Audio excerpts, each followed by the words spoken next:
Halo, selamat datang di channel tentang riwayat. Di sini kita akan belajar mengenai sejarah, sastra, dan seni.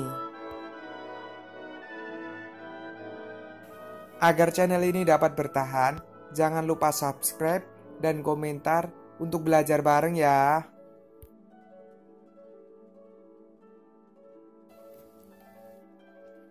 Apa yang akan kita pelajari pada kali ini?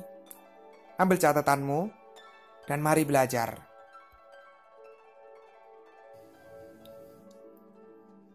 Kali ini kita akan belajar tentang Hos Cokroaminoto.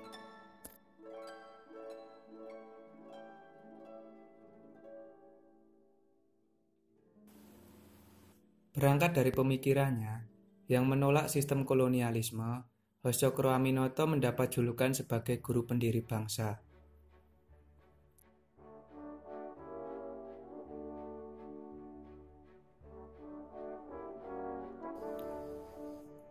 Raden Haji Umar Said Cokroaminoto atau Hos Cokroaminoto lahir di Ponorogo, Jawa Timur 16 Agustus 1882 dan meninggal di Yogyakarta 17 Desember 1934 pada usia 52 tahun.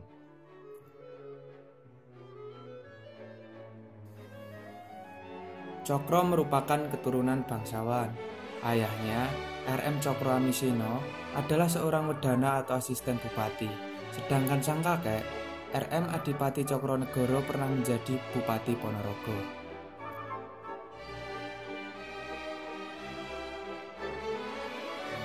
Cokroaminoto menikah dengan Suharsikin dan memiliki 5 anak. 5 anak itu tak jauh berbeda dengan kepribadiannya, dan mereka berkecimpung di kancah pergerakan politik. Kelima anak Cokro adalah Siti Utari, Utaryo Anwar Cokroaminoto, Harsono Cokroaminoto, Siti Islamiyah, dan Ahmad Suyud.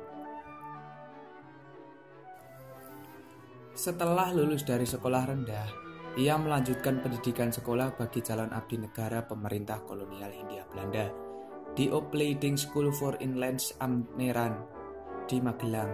3 tahun kemudian, Cokro pindah ke Surabaya dan Cokro mengambil jurusan teknik mesin di Burgerlijk Avon School.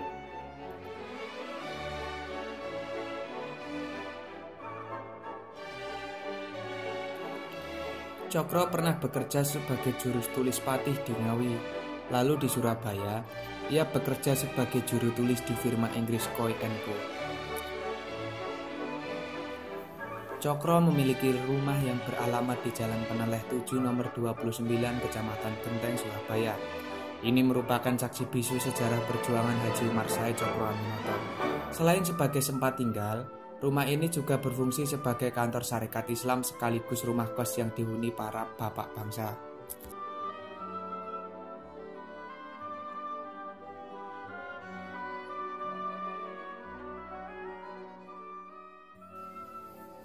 Berangkat dari pemikirannya pula yang melahirkan berbagai macam ideologi bangsa Indonesia pada saat itu. Rumahnya yang sempat dijadikan rumah kos para pemimpin besar untuk menimba ilmu padanya, yaitu Semaun, Alimin, Muso, Soekarno, Sekarmaji, Marijan Kartosuwiryo, bahkan Tan Malaka pernah berguru padanya. Beliau adalah orang yang pertama kali menolak untuk tunduk pada Belanda.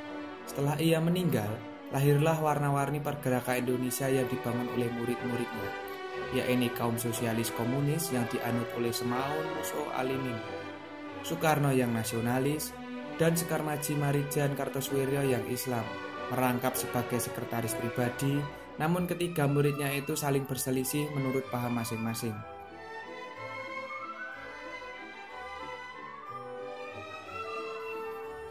Atas saran Cokroaminoto, Haji Samanhudi mengubah nama Sarekat Dagang Islam menjadi Sarekat Islam. Cokroaminoto sendiri adalah anggota SI Surabaya yang kemudian menjadi ketua cabang. Wakil ketua CSI dalam Kongres SI pertama 25 Maret 1913 di Surakarta, Cokroaminoto ditunjuk menjadi wakil ketua CSI, mendampingi Haji Samanhudi sebagai ketua CSI yang berpusat di Solo. Cokroaminoto terpilih ketua CSI dalam Kongres kedua pada 19-20 April 1914 di Yogyakarta, menggusur Samanhudi. Kantor pusat SI pun dipindahkan dari Surakarta ke Surabaya. Di tahun pertama kepemimpinan Cokroaminoto, anggota resmi SI tercatat mencapai 400.000 orang. Pada tahun 1918, ada aksi besar bernama Aksi Bela Islam. Aksi tersebut dicanangkan pada bulan Februari. Cokroaminoto memimpin tentara Kanjeng Nabi Muhammad di Surabaya dan menggerakkan aksi bela Islam sebagai respon atas tulisan di majalah Jawa Suara yang dianggap menghina Nabi Muhammad. Tahun itu, massa SI berjumlah 450.000 orang. Pada tahun 1919, sebagai dampak aksi tersebut, anggota SI membengkak menjadi 2,5 juta orang.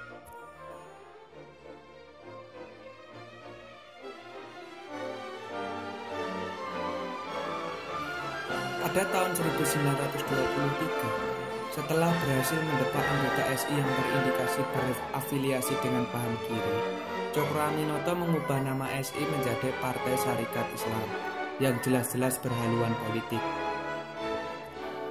Dalam kongres yang digelar pada Januari 1929, diputuskan bahwa PSI berganti nama lagi menjadi Partai Sarekat Islam Indonesia. Cokroaminoto kembali terpilih sebagai ketua umum untuk kesekian kalinya. Cokroaminoto wafat tanggal 17 Desember 1934 di Yogyakarta. Setelah Cokroaminoto meninggal dunia, PSII terpecah-pecah dengan hinggangnya beberapa tokoh penting, termasuk Haji Agus Salim setelah berselisih dengan adik Cokroaminoto, Abikusno Cokrosuyoso.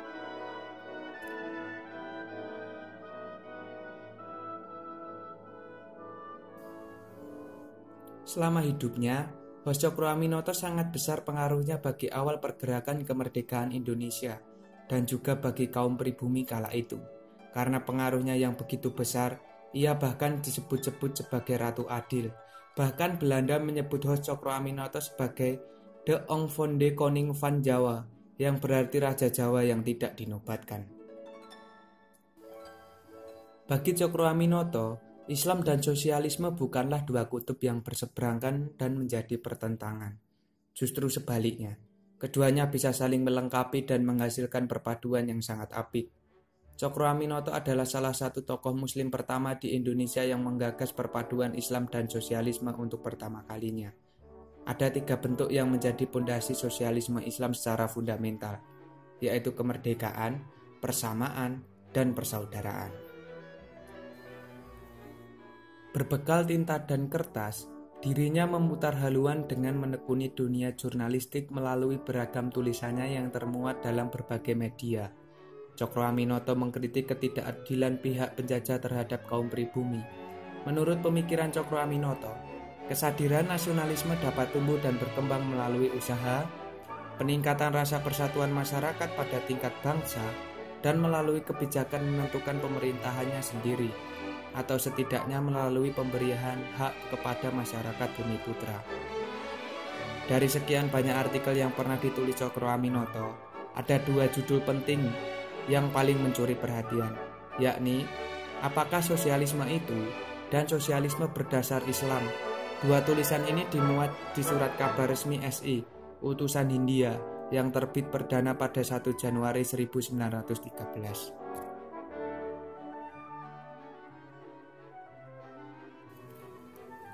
Pada November 1924, Cokroaminoto menerbitkan buku dari hasil pemikirannya dengan judul Islam dan Sosialisme, yang saat itu mampu menghasilkan kader-kader militan di kalangan Sarekat Islam. Cokroaminoto memang tidak sempat menikmati alam kemerdekaan, namun pengaruh dan sumbangsihnya bagi gagasan bangsa Indonesia untuk berdiri di atas kaki sendiri sangat besar.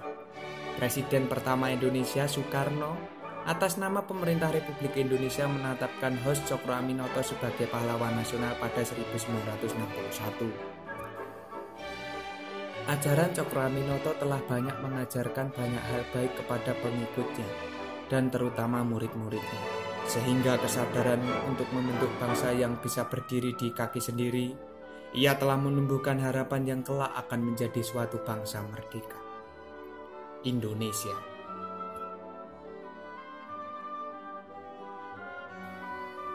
Implementasi hijrah menurut Cokro Aminoto adalah dengan setinggi-tingginya ilmu, semurni-murninya tauhid, dan sepintar-pintarnya siasat.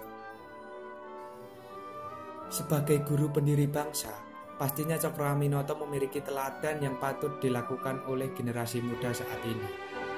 Yang pertama adalah keislamannya, yang kedua adalah solutif, yang ketiga adalah dermawan, yang keempat adalah cinta tanah air, yang kelima adalah visioner, dan yang terakhir adalah ketegasan.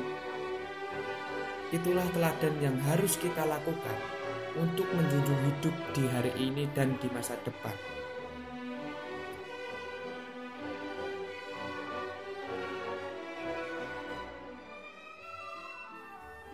Ini adalah kutipan dari Cokro Aminoto yang dimungkinkan untuk kita pahami secara mendalam dan dipenuhi makna sebagai generasi muda bangsa Indonesia.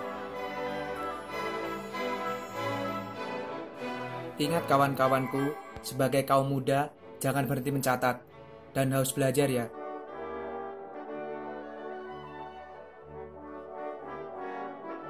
Terima kasih, sampai jumpa di video selanjutnya.